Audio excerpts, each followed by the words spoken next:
Mr. Gathara, I know your thinking around the objects has to do with the objects, but also the things that they mean and the things that they symbolize. Right. And I just kind of wanted you to dive in from there as regards, so there are objects, but then there's also other elements of history that are gone and that we sometimes may mask when we focus our conversation on objects alone.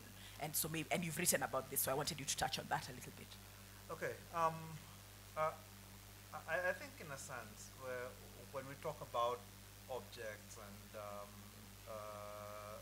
things that have been taken away, one of the things that for me is really important is to recognize that it is not just an object, it is an actual history that's gone, so they're stealing pretty much a remembrance of something that happened, And if you think about it that way, in fact, when it comes to, and I'm sure we'll have a discussion about this, when it comes to repatriating it, we should ask what's it being repatriated and to whom?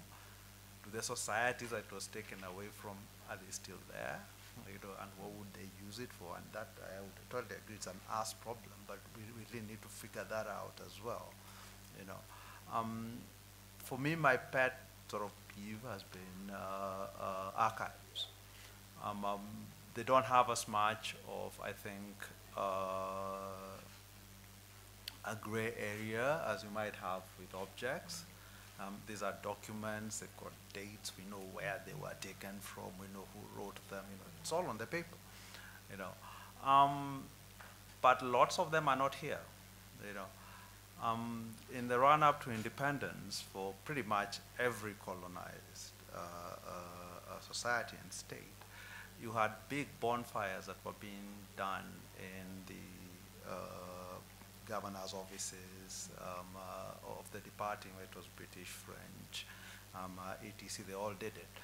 And in the Kenyan case, we know that they selected out particular documents that they were not going to live with us, and that in fact they kept secret, that they didn't want us to know existed.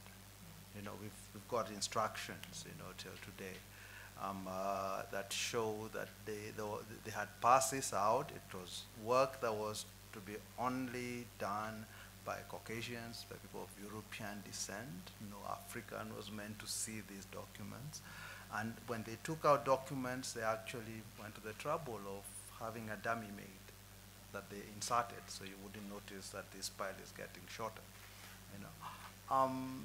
So they took out lots of documents. They destroyed some of them, shipped out a huge load of them. And they've been lying to their own courts, to us, obviously, that they don't have them. I'm sure lots of you remember the Mau Mau case. When they found a bunch of, I think it was 8,000 documents that the Foreign and Commonwealth Office had been swearing don't exist, And then it turned out, about 3 years later, another 20,000 turned out that they had said are not there. Then 1 million turned out, all buried in some sort of locker or something under a hill, And you've got to ask, why are they going to all this trouble not to let us see? What is it that they are hiding, And for me, it's very much, it's our understanding of what history is. Within these documents is, in their own words, the things they were doing when they were here. Because they were documenting it. Exactly. I mean, colonialism is a big enterprise. People need to be given orders. They need to record what they did. People need to be paid, things like that. All these are documents, and there is an archive where they were kept, and they were hiding this. So that's, for example, was a difficulty for the Mau Mau people to prove that actually we were being tortured in places like Kola, that actually the British government knew we were being tortured, and actually they ordered this torture, so they should pay us for it. So they keep that documentation away and they hide it.